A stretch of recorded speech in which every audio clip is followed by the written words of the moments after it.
CET 2026 के paper में जिस सब्जेक्ट में आपको सबसे ज्यादा डर लग रहा है वो है फिजिक्स।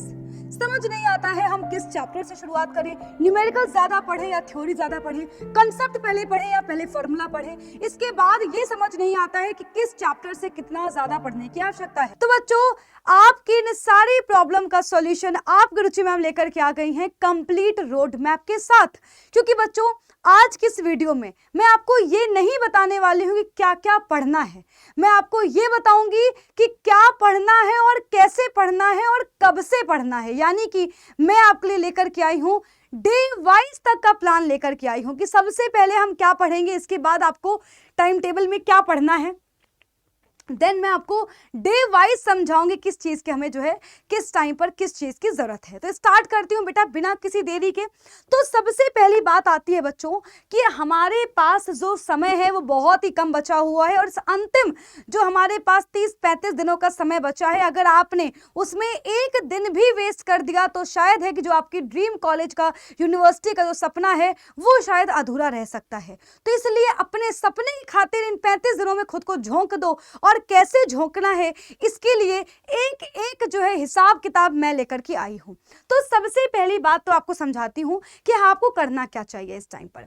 हम सबसे पहले तो 4 से 20 अप्रैल तक क्या करेंगे, कंसेप्ट और पीवाईक्यूज पढ़ेंगे। यानी कि सबसे पहला काम हमारा होना चाहिए कि हम एक बार पूरे सिलेबस को गो थ्रू कर लें, सिलेबस को पढ़ लें। इसके बाद बेटा जो है 21 अप्रैल से लेकर के 7 मई तक आपको सिर्फ और सिर्फ रिवीजन और मॉक टेस्ट करना है। यहाँ पर हम अपनी खामियों को, गलतियों को सुधारेंगे।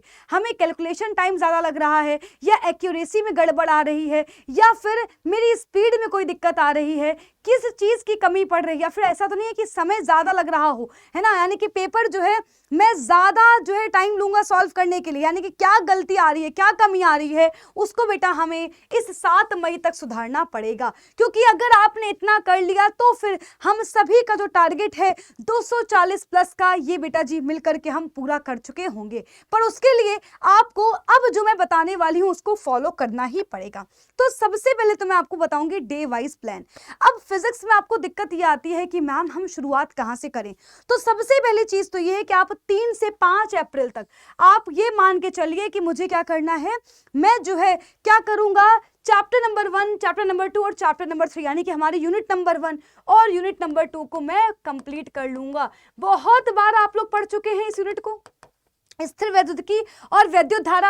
आप ऑलरेडी बच्चों बहुत ज़्यादा बार पढ़ चुके हैं। अगर बहुत ज़्यादा बार पढ़ चुके हैं तो इसको रिवाइज करने में हमें जो है समय भी कम लगेगा। और आपको बता दूं, जिस बच्चे ने अकेले ये यूनिट कर ली, 50 से 60 प्रश्न आपको यहाँ से मिलेंगे बेटा। 50 to 60 क्वेश्चन अकेले आपको यहाँ से मिल सकते हैं। तो अगर ये यूनिट इतनी इंपॉर्टेंट है तो मुझे लगता है कि कोई बच्चा ऐसा नहीं होना चाहिए जिसने इस यूनिट के कम से कम जो है मैं कह सकती हूँ 100-200 क्वेश्चन ना लगाए हो। आगे बढ़ेंगे, बात आएगी 6 से 8 अप्रैल तक हमें क्या करना है। फिर हम 6 से 8 अप्रैल में जो हमारा चैप्टर नंबर 4 और चैप्टर नंबर 5 यानी बेटा जो चुंबकत्व की यूनिट है, हम क्या करेंगे बच्चों, चुंबकत्व को कंप्लीट करेंगे। चुंबकत्व को भी जो है आपको छोड़ना नहीं है, क्योंकि एम्पियर का नियम, बायो-सावर्ट का नियम, बहुत सारे क्वेश्चंस यहाँ से बन जाते हैं, प्लस आपको उसके क्वेश्चन की प्रैक्टिस करनी है। इसके बाद आएंगे हम 9 से 10 अप्रैल में। 9 से 10 अप्रैल में हम क्या करेंगे, वैद्युत चुंबकीय प्रेरण और प्रत्यावर्ती धारा को कंप्लीट करेंगे। और ये चैप्टर के जो क्वेश्चंस है ऑलरेडी मैं करवा चुकी हूं, और आपको पता चल चुका है कि चैप्टर भले डिफिकल्ट आपको लगता हो, पर इसके जो सवाल हैं वो आसान पूछे जा रहे हैं। आप किसी भी चैप्टर को डिफिकल्ट तब तक मानते रहोगे जब तक आपको ये नहीं पता होगा कि उस चैप्टर से प्रश्न कैसे पूछे जा रहे हैं। कई बार हमें लगता है कि अरे यार प्रत्यावर्ती धारा तो बहुत डिफिकल्ट चैप्टर है, इसके क्वेश्चन तो हम नहीं कर पाएंगे। पर बच्चों देखने को क्या मिलता है कि इसके जो क्वेश्चन है वो बहुत ही सीधा सीधा फॉर्मूला बेस्ड हैं। तो अगर आपने थोड़ा सा पढ़ करके क्वेश्चन प्रैक्टिस कर ली ना तो आपका हर एक क्वेश्चन सॉल्व हो पाएगा। 11 से 14 अप्रैल तक बच्चों हम क्या करेंगे, ऑप्टिक्स। अगेन बच्चों ऑप्टिक्स में यानी कि जो बेटा प्रकाश की है, जिसके अंतर्गत किरण प्रकाश की और तरंग प्रकाश की है, ये अकेली यूनिट भी आपको कम से कम 20 प्रश्न दिलवाएगी। 20 क्वेश्चन यहां से भी बेटा जो है मिलना तय है। अरे 20 कई बार तो ऐसा देखा गया है कि 20 सवाल तो अकेले ऑप्टिक्स से आ जाते हैं। तो अगर आपको मैं बोलूं कि यार ये यूनिट क्या मैम छोड़ना है, नहीं छोड़ना है, बिल्कुल नहीं छोड़ना है। बहुत ही ज्यादा हाई वेटेज यूनिट है बेटा। अगर मैं आपसे बोलूं तो जो ये 3 से लेकर के 14 अप्रैल, आप 14 को 15 ले सकते हो, 3 से 15 अप्रैल तक अगर आपने अच्छे से पढ़ाई कर ली तो ये मान लीजिए कि आप 50% सीयूईटी के फिजिक्स का पेपर ऑलरेडी सॉल्व कर लेंगे या कर चुके होंगे। आगे बच्चों बात आती है, हम 15 से 17 अप्रैल क्या करेंगे।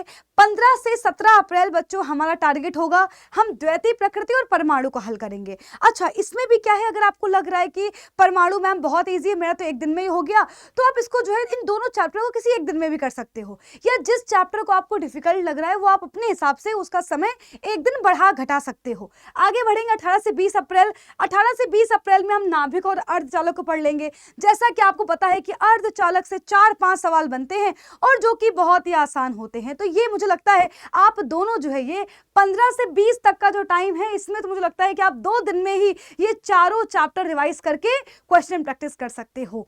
तो बेटा जी, अगर आपने 20 अप्रैल तक ढंग से एक भी दिन बिना टाइम वेस्ट किए पढ़ लिया तो आप ये मान लीजिए कि ऑलरेडी ड्रीम जो है यूनिवर्सिटी के अंदर आपका नाम आ चुका है। देखिए बच्चों, ऑलरेडी हम बहुत टाइम वेस्ट कर चुके हैं, हम अलग अलग एक्सपेरिमेंट ऑलरेडी कर चुके हैं। अब ये समय एक्सपेरिमेंट करने का नहीं है, किसी नई चीज को अपनाने का नहीं है, कोई नई ट्रिक को अपनाने का नहीं है, कोई नई स्ट्रैटेजी बनाने का नहीं है। ये समय है सिर्फ और सिर्फ जो है सही तरीके से पढ़ने का। तो इसलिए सही स्ट्रैटेजी, सही तरीका मैं आपको बता रही हूं, बस आपको चुपचाप आंख बंद करके पूरी शिद्दत के साथ, पूरी मेहनत के साथ कल फॉलो करना है और रिजल्ट आपको अपने आप दिख जाएगा। आगे बच्चों अगर बात करूं मैं कि 21 से अप्रैल से जो आप करने वाले हैं, 21 अप्रैल से बेटा असली आपकी जो है जंग शुरू होगी और यहीं से आप मान लीजिए कि असली आप तैयार होंगे बेटा सीयूईटी 2026 के पेपर के लिए। 21 से 25 अप्रैल आपका टारगेट होना चाहिए कि मैं 2 से 3 मॉक टेस्ट करूंगा। शुरुआत के मॉक टेस्ट में आपको समय लगेगा, शुरुआत के मॉक टेस्ट में आपको हल करने में दिक्कत आएगी, ठीक है। हो सकता है कि आप किसी चैप्टर क्वेश्चंस ना कर पा रहे हो सकता है कॉन्फिडेंस की कमी आ रही हो सकता है कि नेगेटिव मार्किंग ज्यादा हो जाए। तो इसलिए आप ये मान के चलिए कि 21 से 25 मैंने यहाँ पर कल 2 से 3 मॉक टेस्ट ही लिखे हुए हैं, पर 27 से 30 आपको टारगेट लेके चलना है कि मैं कम से कम 5 मॉक टेस्ट सॉल्व करूंगा और जिस चैप्टर में दिक्कत आएगी मैं उसके फॉर्मूले को रिवाइज करूंगा। 5 मॉक टेस्ट मैंने बेटा ये अपर कैप लिखी हुई है, लेकिन बच्चों आप अगर 5 का टारगेट करोगे तब जाकर कहीं 3 मॉक टेस्ट हल कर पाओगे। तो आपका टारगेट होना चाहिए कि मैं 27 से 30 5 मॉक पेपर हल करके ही रहूंगा। आगे बच्चों बात आती है कि हम 1 से 7 मई तक क्या करेंगे। 1 से 7 मई हम हर दिन एवरीडे मॉक रिवीजन कर रहे होंगे, सिर्फ और सिर्फ mock test mock test mock test, जिससे हमारी होगी असली तैयारी। बाकी बच्चों अगर आपको लग रहा है कि मैम मेरे पीवाईक्यूज कहां मिलेंगे, मैम हमें कॉन्सेप्ट कहां पर पता चलेगा, तो इसके लिए बच्चों है आपका प्रतिज्ञा बैच। मैंने आपको डे वाइज प्लान बता दिया है और इसी प्लानर को हम फॉलो कर रहे हैं प्रतिज्ञा बैच के अंदर। तो बेटा प्रतिज्ञा बैच पर भी डिस्काउंट चल रहा है और अगर आप साइंस डोमेन से हैं तो बेटा आपको ये बैच मिल रहा है 1899 में। अगर आप आर्ट्स डोमेन से हैं तो 1899 और अगर आप ओनली लैंग्वेज और जीएटी लेना चाहते हैं तो 1599। बस आपको कूपन कोड लगाना है आरके लाइव।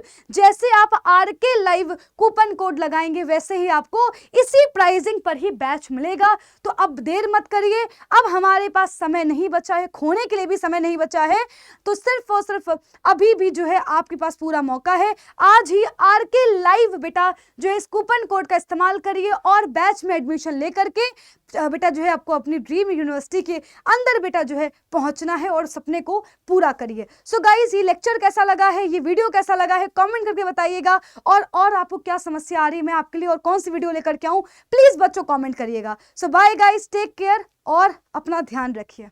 बाय बच्चों।